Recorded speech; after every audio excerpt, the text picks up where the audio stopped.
Petrol ડીઝલના ભાવમાં આજે ફરી વધારો. પેટ્રોલમાં પ્રતિ લીટર 2.61 રૂપિયાનો વધારો, ડીઝલમાં પ્રતિ લીટર 2.71 રૂપિયાનો વધારો. પ્રીમિયમ ઇંધણના ભાવમાં પણ વધારો. માત્ર 10 દિવસમાં જ પેટ્રોલ અને ડીઝલના ભાવમાં ₹7 થી વધુનો તોતિંગ વધારો. પેટ્રોલે આખરે ફટકારી સદી. અમદાવાદમાં 10 દિવસમાં જ પેટ્રોલનો ભાવ 100 ને પાર. માત્ર 10 જ દિવસમાં પેટ્રોલ ડીઝલના ભાવમાં ₹7 થી વધુનો તોતિંગ વધારો ઝીકાયો. અમદાવાદમાં હવે પ્રતિ લીટર પેટ્રોલ 101.66 પૈસા અને ડીઝલ 97.78 પૈસાએ પહોંચ્યું. રાજકોટમાં પેટ્રોલ અને ડીઝલના ભાવમાં વધારો. પેટ્રોલના ભાવમાં પ્રતિ લીટર 2.60 રૂપિયાનો વધારો. આજના પ્રતિ લીટર પેટ્રોલના ભાવ થયા 101.61 રૂપિયા. ડીઝલના પ્રતિ લીટરના ભાવમાં 2.79 રૂપિયાનો વધારો. ડીઝલના પ્રતિ લીટરના ભાવ 97.74 રૂપિયા થયા. કેસર કેરી પર ડીઝલ સંકટનું ગ્રહણ. તાલાલા એપીએમસીમાં ગીરની કેસર કેરીના ભાવ ગગડ્યા. ડીઝલની અછતના કારણે ટ્રાન્સપોર્ટ ખોરવાતા 10 કિલોના બોક્સમાં 250 થી 300 રૂપિયાનો મોટો ઘટાડો. પૂરતું ડીઝલ ન મળતા વેપારીઓએ ખરીદી કરવા આવવાનું ટાળ્યું. તાલાલા એપીએમસીમાં કેરીનો ભરાવો. વાહનો ન મળતા વેપારીઓએ ખરીદીથી અંતર જાળવ્યું. સારા નફાની આશા વચ્ચે ડીઝલની તંગી નડતા ગીરના આંબાવાડિયાના માલિકો ચિંતામાં મુકાયા. ડીઝલની પૂરતી વ્યવસ્થા કરવા સરકાર સમક્ષ રજૂઆત. ડીઝલની અછતથી કચ્છના નાના રણનો મીઠા ઉદ્યોગ પર સંકટ. સુરેન્દ્રનગર જિલ્લાના રણમાં અટવાયેલું 1 લાખ ટન મીઠું પાણીમાં વહી જવાની ભીતિ. વરસાદ વહેલો આવે તો આગરિયાઓને ભોગવવું પડશે નુકસાન. ડીઝલની અછતથી વાહન ચાલકો અને આગરિયાઓની હાલત કફોડી. ડીઝલ માટે પેટ્રોલ પંપો પર વાહનોની લાંબી કતારો. કલાકો સુધી લાઇનમાં ઉભા રહેવા છતાં નથી મળતું ડીઝલ. અગરિયા મહાસંઘે રણમાંથી મીઠું ખેંચવા તંત્ર પાસે માંગી ડીઝલની વિશેષ ફાળવણી. ઓઇલ ઇન્ડિયાએ રણમાં શોધ્યો ગેસનો ભંડાર. રાજસ્થાનના જેસલમેરમાં આવેલા દાંડેવાલા ફિલ્ડમાં મળ્યો નવો સ્ત્રોત. નવા સ્તરથી દૈનિક 25,000 ક્યુબિક મીટર ગેસનું ઉત્પાદન મળવાની આશા. દેશના ઉર્જા ક્ષેત્ર માટે મોટી સફળતા. બનાસકાંઠાના અમીરગઢમાં 12 લઘુ સિંચાઈ જળાશયોના તળિયા દેખાયા. કુવા બોરવેલના તળ ઊંડા ઉતર્યા. અમીરગઢના ખેડૂતોએ સરકાર પાસે કરી પાઇપલાઇનની માંગ. પાણી વિના અમીરગઢમાં ખેતરો પડતર રાખવા ખેડૂતો મજબૂર બન્યા. ફુવારા પદ્ધતિ પણ ફ્લોપ. ઝારખંડના રાંચીમાં પાણીની તંગીથી પ્રજા પરેશાન. અનિયમિત જળ વિતરણના કારણે મુશ્કેલીમાં મુકાયેલા સ્થાનિકો ટેન્કર પર થયા નિર્ભર. કાળઝાળ ગરમી વચ્ચે લોકો તરસ છીપાવવા માટે પાણી માટે લગાવી રહ્યા છે લાઇન. મ્યુનિસિપલ કોર્પોરેશનના ટેન્કરો પર બન્યા સહારો. દાહોદના ગરાડુ ગામે પાણીનો પોકાર. ગુજરાત રાજસ્થાન બોર્ડર પરના ગામમાં પીવાના પાણીની અછતથી જનતામાં રોષ. પાણી માટે 2 કિલોમીટર સુધી ભટકવા મજબૂર ગ્રામજનો. પાણીની તંગીથી કંટાળી સ્થાનિકોએ તંત્ર પર ઠાલવ્યો રોષ. કાળઝાળ ગરમી વચ્ચે ગરાડુ ગામમાં હેન્ડપંપ અને કુવાઓ પર પાણી માટે કતારો. કુવાઓ સાફ ન થતા દૂષિત પાણી પીવા મજબૂર ગ્રામજનો. રોગચાળો ફેલાવાની ભીતિ વચ્ચે ગ્રામજનો પરેશાન.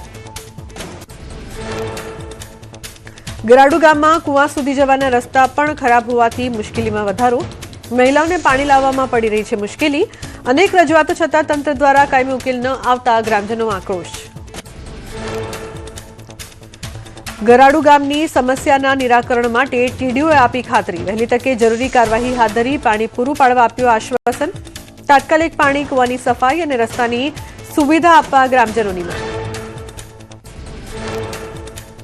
જૂનાગઢ કૃષિ યુનિવર્સિટી ખાતે 32મો વર્ષા વિજ્ઞાન પરિસંવાદ યોજાયો. રાજ્યભરના 45 જેટલા આગાહીકારોએ રજૂ કર્યા પોતાના વર્તારા. આગાહીકારોના વર્તારાના આધારે જૂનાગઢ કૃષિ યુનિવર્સિટી ટૂંક સમયમાં જાહેર કરશે ચોમાસાનું તારણ. રાજ્યમાં ગરમીનું જોર રહેશે યથાવત. હવામાન વિભાગે કરી આગાહી. આગામી 7 દિવસ વાતાવરણ સૂકું રહેશે. હાલ રાજ્યમાં વરસાદની શક્યતા નહીવત. અમદાવાદમાં 43 ડિગ્રી રહેશે મહત્તમ તાપમાન. 1-2 દિવસમાં કેરળમાં બેસી શકે ચોમાસું. હવામાન વિભાગે વ્યક્ત કર્યું અનુમાન. હાલ અરબ સાગરના અને બંગાળની ખાડીના કેટલાક ભાગોમાં ચોમાસું સક્રિય. અંદમાન નિકોબારથી આગળ વધી રહ્યું છે ચોમાસું.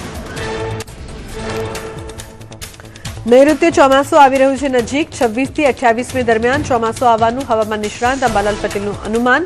બંગાળની ખાડીમાં સિસ્ટમ સક્રિય થતા રોકાયું ચોમાસું. ગુજરાતમાં કાળઝાળ ગરમી વચ્ચે ઉત્તરમાં હિમવર્ષા. હેમકુંડ સાહિબમાં ભારે હિમવર્ષા થતા ચમોલી પંથકમાં તાપમાનનો પારો ગગડ્યો. હેમકુંડ સાહિબમાં અચાનક બદલાયું હવામાન. હમીરપુરના બુંદેલખંડમાં હીટવેવ. કોર્ટ પરિસરમાં બેભાન થયું ચામાચીડિયું. હાજર વકીલે માનવતા દાખવી પાણી છાંટતા અને પાણી પીવડાવતા બચ્યો પક્ષીનો જીવ. આ દ્રશ્યો જોઈને લોકો થયા ભાવુક. રાજસ્થાનના જેસલમેરમાં ગરમીનો પારો 46 ડિગ્રીને પાર. મુખ્ય માર્ગો પર વોટર સ્પ્રિંકલરથી પાણીનો છંટકાવ શરૂ કરાયો. લોકોને કાળઝાળ ગરમીથી રાહત આપવા મનપા તંત્રની કામગીરી. ઉદયપુરમાં કાળઝાળ ગરમીની વન્યજીવો પર અસર. સજ્જનગઢ બાયોલોજીકલ પાર્કમાં પ્રાણીઓ માટે ખાસ સમર મેન્યુ તૈયાર કરાયો. ઝૂમાં ભાલુ અને ફ્રૂટ આઈસ્ક્રીમ અને માંસાહારી વન્યજીવોને અપાશે ચિકન પોપ આઈસ્ક્રીમ. ઉત્તર પ્રદેશના લખનૌમાં કાળઝાળ ગરમી વચ્ચે વાહન ચાલકોને મોટી રાહત. મુખ્ય ટ્રાફિક સિગ્નલો પર ખાસ સનશેડ અને ઠંડા પાણીના સ્પ્રિંકલર લગાવાયા. લોકોને લૂ અને પ્રખર તાપથી બચાવવા તંત્ર એક્શનમાં. ઉત્તરાખંડના બદ્રીનાથ ધામ નજીક કંચનગંગામાં તૂટ્યો ગ્લેશિયર. કાળઝાળ ગરમી વચ્ચે પીગળ્યો ગ્લેશિયર. ઘટનામાં કોઈ જાનહાનિ નહીં. વહીવટી તંત્રે સામાન્ય કુદરતી પ્રક્રિયા ગણાવી લોકોને અફવાઓથી દૂર રહેવા કરી અપીલ. વારાણસીના દરભંગા ઘાટ પર વેકેશનની મજા. સ્વિમિંગ પુલ નહીં પણ પતિત પાવનની ગંગા મૈયાના ખોળામાં તરતા શીખી રહ્યા છે બાળકો. 250થી વધુ બાળકો 3 શિફ્ટમાં અનુભવી કોચની દેખરેખ હેઠળ લઈ રહ્યા છે ટ્રેનિંગ. હરિદ્વારમાં આસ્થાનું ઘોડાપુર. કાળઝાળ ગરમીથી રાહત મેળવવા પવિત્ર હરકી પોરી પર ઉમટ્યા શ્રદ્ધાળુઓ. વહેલી સવારથી જ ગંગા સ્નાન માટે ભક્તોની ભારે ભીડ. હીટવેવ વચ્ચે લીધો ઠંડકનો અહેસાસ.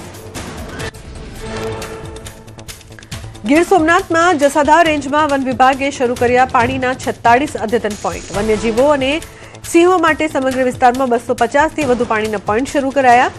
સોલાર અને પવન ચક્કીથી ચાલતા પોઈન્ટ પર વન વિભાગ દ્વારા મોનિટરિંગ.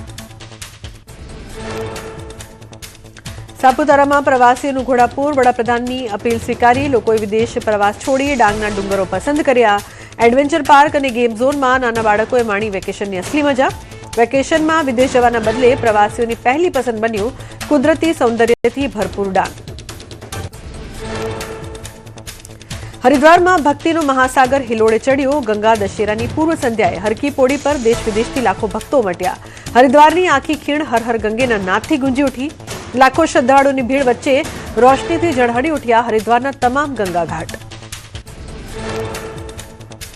કન્યાકુમારીમાં સૂર્યોદય નિહાળવા માટે પ્રવાસીઓનું ઘોડાપુર. કન્યાકુમારીના મનમોહક સૂર્યોદયને જોઈ પ્રવાસીઓ મંત્રમુગ્ધ. ઉનાળાની રજાઓમાં પરિવાર સાથે દેશભરમાંથી લાખો સહેલાણીઓ હિન્દ મહાસાગરના તટે પહોંચ્યા. બોટિંગ ઝોનમાં લાંબી કતારો. કન્યાકુમારીમાં પ્રવાસીઓનું ઘોડાપુર. ઉનાળાની રજાઓ અને રવિવારના બેવડા સંગમે તિરપરપ્પુ ધોધ પર જમાવ્યું આકર્ષણ. કન્યાકુમારીમાં વરસાદી માહોલ વચ્ચે મધ્યમ પ્રવાહ સાથે ખીલી ઉઠ્યો તિરપરપ્પુ ધોધ. તમિલનાડુના કોડાઈ કેનાલમાં પ્રકૃતિનો ઉત્સવ. બ્રાયન્ટ પાર્કમાં 63માં ફ્લાવર શોનું આયોજન. વીકેન્ડમાં પ્રવાસીઓનું ઘોડાપુર ઉમટ્યું. ફ્લાવર શોમાં ફૂલોથી બનેલો પામ્બન બ્રિજ અને તંજાવુર મંદિરનું ગોપુરમ આકર્ષણનું કેન્દ્ર. રોઝ ગાર્ડનમાં 15,000થી વધુ ગુલાબના છોડ ખીલ્યા. બદ્રીનાથ ધામમાં આસ્થાનો ઇતિહાસ રચાયો. માત્ર 1 મહિનામાં 5.48 લાખથી વધુ ભક્તોએ કર્યા દર્શન. 3 જ દિવસમાં 1 લાખથી વધુ શ્રદ્ધાળુઓએ બદ્રી વિશાલના ચરણોમાં શીશ નમાવ્યું. ભીડના કારણે બદ્રીનાથ હાઈવે થંભ્યો. અમરનાથ યાત્રા પૂર્વે જ પવિત્ર ગુફામાંથી સામે આવી બાબા બર્ફાનીની ઝલક. બાબા બર્ફાનીના અલૌકિક દર્શનથી ભક્તો થયા ગદગદિત. યાત્રા શરૂ થવા આડે હવે ગણતરીના દિવસો બાકી. તંત્રની તૈયારીઓ આખરી તબક્કામાં. વલસાડમાં કુદરતી આફતો વચ્ચે હવે ખેડૂતો માટે કેરી ચોરો બન્યા માથાનો દુખાવો. પારડીના ખેડૂતે આંબાવાડીની સુરક્ષા માટે લગાવ્યા મોશન સેન્સર્સ અને સાયરન. પોણિયા ગામમાં કેરી ચોરવા ઘૂસેલા તત્વો સાયરન વાગતા જ ફરાર. ઘટના સીસીટીવીમાં કેદ. તમિલનાડુના શિવગંગાઈમાં આસ્થા અને પરંપરાનો મેળો. કારાઈ કુડીના તળાવમાં યોજાયો પરંપરાગત ઉથા માછીમારી મહોત્સવ. હજારો લોકો ઉથા ટોપલીઓ લઈને તળાવમાં કૂદ્યા. પૂજા અર્ચના બાદ લીલી ઝંડી મળતા જ માછલી પકડવા હજારો લોકો વચ્ચે જામી હોડ. પડતર પ્રશ્ન મુદ્દે જીઆઈએસએફના જવાનો આંદોલનના માર્ગે. ગુજરાત ઇન્ડસ્ટ્રીયલ સિક્યોરિટી ફોર્સ જીઆઈએસએફના સીઈઓ જીપી ધારૈયા સામે મનમાનીના આક્ષેપ. દરેક જિલ્લામાં 155 યુનિયનને સાથે રાખી કલેક્ટરને અપાશે આવેદનપત્ર. મથુરામાં જનગણનાના પ્રથમ તબક્કાનો પ્રારંભ. પ્રતિકાત્મક રીતે ભગવાન શ્રીકૃષ્ણ જન્મસ્થાનને મકાન નંબર 001 ફાળવાયો. ભારે ગરમી વચ્ચે તંત્રની ટીમ ઘર ઘર જઈને 33 મહત્વપૂર્ણ માહિતી પોર્ટલ પર કરી રહી છે અપલોડ. બીએસએફની વધુ એક ઐતિહાસિક સિદ્ધિ. બીએસએફના 5 જાબાઝ જવાનોએ વિશ્વના ચોથા સૌથી ઊંચા શિખર માઉન્ટ લોત્સે પર લહેરાવ્યો તિરંગો. ડેપ્યુટી કમાન્ડન્ટ લવરાજ ધરમશક્તુના નેતૃત્વમાં રચાયો ઇતિહાસ. ગુજરાત અને રાજસ્થાન વચ્ચે રેલવેની મોટી ભેટ. જેસલમેરથી સાબરમતી નવી ટ્રેનનો પ્રારંભ. રામદેવરા સ્ટેશને ટ્રેન ચાલક અને ગાર્ડનું શાલ સાફા પહેરાવીને સ્વાગત કરાયું. તમિલનાડુના મન્નાવનુર પર્વતીય ગામમાં ભવ્ય જાયન્ટ કાઇટ ફેસ્ટિવલનો પ્રારંભ. કોડાઈ કેનાલના લીલાછમ મેદાનો પરથી હવામાં ઉડી 20 થી 80 ફૂટ લાંબી વિશાળ પતંગો. કાઇટ ફેસ્ટિવલમાં ઉમટી પડ્યા પ્રવાસીઓ. ટુરિઝમને વેગ આપવા પ્રવાસન વિભાગનો અનોખો પ્રયાસ. તમિલનાડુમાં સીએમ જોસેફ વિજયનો ક્રેઝ. નવા મુખ્યમંત્રીની તસવીરોની ભારે માંગ. સીએમ વિજયના શપથ ગ્રહણ બાદ વિરુધુનગરના ફોટોગ્રાફર દંપતીનું ચમક્યું નસીબ. 7 વર્ષથી ફાંફા મારતા દંપતીના સ્ટુડિયોને હવે દેશભરમાં મળી રહ્યા છે ઓનલાઈન ઓર્ડર. કાન્સ ફિલ્મ ફેસ્ટિવલમાં અભિનેત્રી ઐશ્વર્યા રાયનો જલવો. ક્લોઝિંગ સેરેમનીમાં પોતાના લુકથી પાથર્યા કામણ. ડિઝાઇનર ચેની ચાનના ઓલ વ્હાઇટ સ્ટ્રક્ચર્ડ સૂટ અને ફેધર બોવામાં રેડ કાર્પેટ પર જોવા મળ્યો ઐશ્વર્યાનો ગ્લેમરસ અંદાજ.